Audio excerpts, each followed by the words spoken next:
Yeah, man. And in LSM, you don't forget this one. Then just frozen error. Side to side, side to side.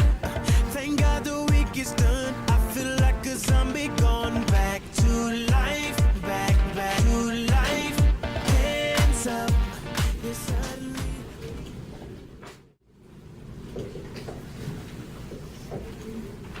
So 3x squared minus 18x and minus 48.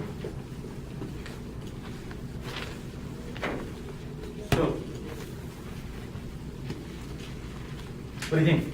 Greatest common factor. Very good. So again, we go back to the strategy page. What is the very first thing? Always look for the greatest common factor. So let's focus on the three term. What's the greatest common factor? What do you guys think? 3? Can all of those numbers be divided by 3? Yes, okay. So we'll factor 3 out.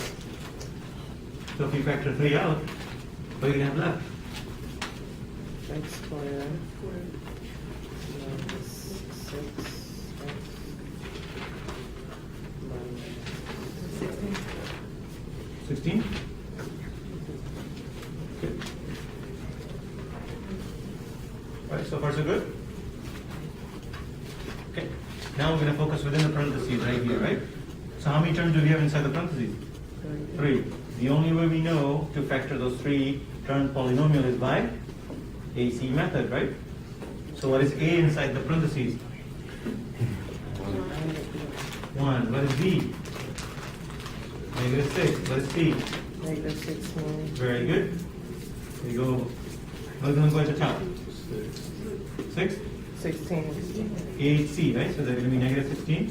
At the bottom is going to be -6. Give me two numbers. When we multiply, you want to get -16. When we add those two numbers, you want to get a -6. What is it? Negative 2 -2 and 8. and 8. What do you guys think? 2 times -2, do we get a -16? If I add those two together, do we get a -6? Good job. Yes. If we add those two numbers, do we get a -6? It has to work in both ways, right? So since the combination works, these are the two terms we are going to use. So again, we go from 3 terms to 4 terms and group them and factor, right? So the same process. So x squared minus plus 2x minus 8x minus 16, right? Again, I'm going to just write this down so we're going to carry at the end, right? So 2 and 2 is going to be x plus 2.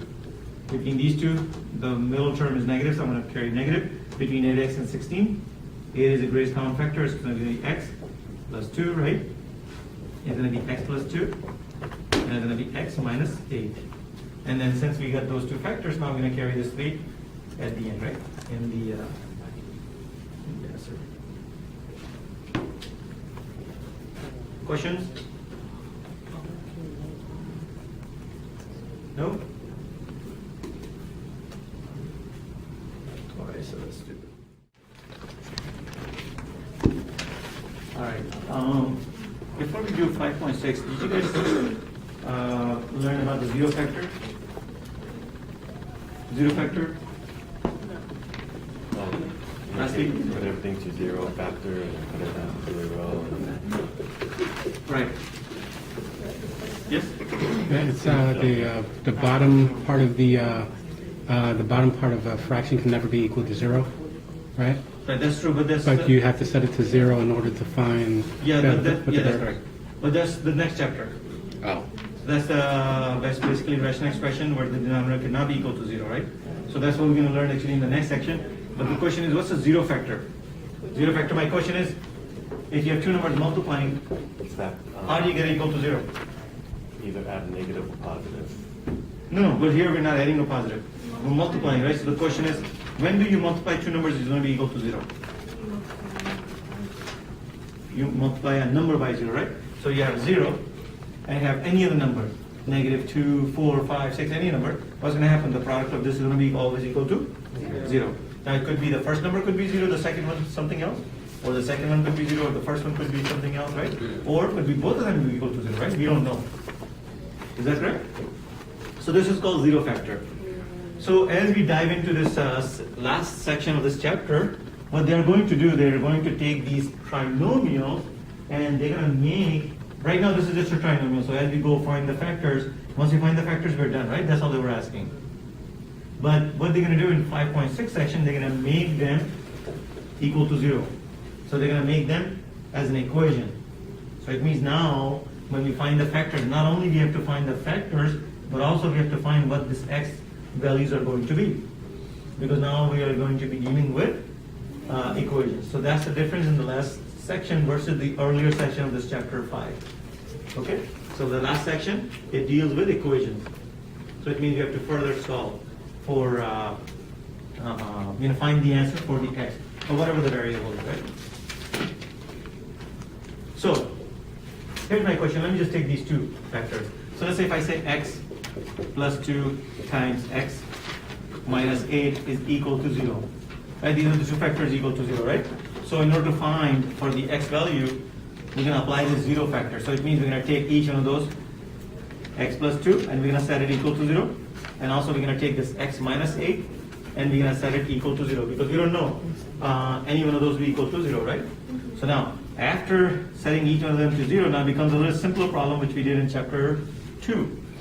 Linear equation with only one variable. So if I want to find the value for x, what should I do? How do I get rid of this positive 2 on the left side? Subtract it, right? Or move it on the other side. So it's going to be, x going to be equal to what? Negative 2. So that's one of the answer. And then here, we're going to move this negative 8 on the other side, right? So x going to be equal to what? Positive 8, right? So that's how we're going to go and find the answer in this section 5.6 as we start solving those equations, right? So before we dive, I just want to make sure that we understand the difference in 2h squared minus 8 minus 3 equal to 0. Okay. Now whenever you're solving these equations, remember the 0 factor we can only apply when it's equal to 0. So you are going to run into some problems where it's not equal to 0, right? So if it's not equal to 0, you won't be able to apply the 0 factor at the end. So it means as soon as we start solving the problem, we need to make sure that anything we have on the right hand side, we need to make it equal to 0. It means we have to move actually everything on the left hand side, right? In order to apply 0 factor. Is equal to 0, that's the starting point, right? So yes it is. It means we don't have to bring anything else from the right hand side, right? So now what we're going to do, think about this way. Let's say if we were to given this problem without equal to 0, how would you find the factors for this on the left hand side? How many terms do we have on the left side? 3 terms, right? So 3 terms, how do we find the factors for 3 terms? AC method, right? So that's exactly what we're going to do. We're going to find the AC method and we're going to find the factors on the left hand side. So what is A? 2. What is B? And C? Okay. What's going to go at the top? Negative 6. And at the bottom? Negative 3. Negative 3? Oh, no, I'm sorry, 1. One. Negative 1. Negative 1. Yes, thank you. Okay, so give me 2 numbers. When you multiply them, you want to get negative 6. When you add those 2 numbers, you want to get a negative 1. 7 and 1. Okay. Negative 7 and 1. So if I multiply these 2, do I get negative 6? Oh, sorry, no. Negative 1, 6. So let's try something else. So what else can you put? 3 and 2. Okay, so 3 times 2. Negative 3. Okay, so negative 3 times 2, do we get a negative 6? If I add those 2 numbers, negative 3 with positive 2, do I get a negative 1? Yes. Excellent. So this combination will work for this factoring, right? So now we're going to go the same thing just like we've been doing. From 3 terms, now we're going to go to 4 terms. And then we're going to group and find the factors, right? So again, I'm going to write the first term as it is, 2h squared. Instead of negative 1h, we're going to be writing negative 3h, positive 2h, negative 3. Right? And then again, it's equal to 0. So the line I draw it, I just wanted to make sure that you can understand that there's no really difference than what we were doing before. We continue to find the factors, and once we find the factors, then we're going to solve for the unknown. In this case, it's going to be h. Okay, now, once we do this 4 terms, then what do? Grouping. We group them, right? So tell me, what's the greatest common factor in the first 2 terms? 2h? H, right? Because I don't see any other common, right? So we're going to factor h out. So if we factor out h, what we're going to have inside the parentheses? 2h minus 3, very good. Now if I focus, now by the way the middle term is positive, so I'm going to carry positive sign. Before I do anything, is there anything common between those two terms, last two terms? No. No, right? So if there's nothing common, what do? We factor only one out, right? So we're going to factor only one out, so it means nothing really changes inside. So we're going to write down 2h. Bear with me, my camera cut off. We missed some of the equation, but I started recording what was left. So you can ask James for his videos. Is it ag? It is. It is. Oh, okay, good. It's the only one I can find. I'm having a lot of trouble with the next chapter. Oh, okay. Should have called me before I would have shaved and everything, so. Okay, so we're done with 18. Let's do. Okay, so before we further go, because we are going to be doing some equation in the next chapter too. So everybody understand the difference between as we were doing factoring, and then as we move into 5.6, you know what the difference is, right? The last chapter or the last section of this chapter 5 is just deal with equation, right? Again, and remember whenever we start dealing with an equal sign in a problem, what do we call those? Equations, right? So what we're doing now, we're solving equations. Again, the methodology we are using to solve these equations by factoring. Baby, tonight, the DJ God is falling in love again. Yeah. Thank you, DJ.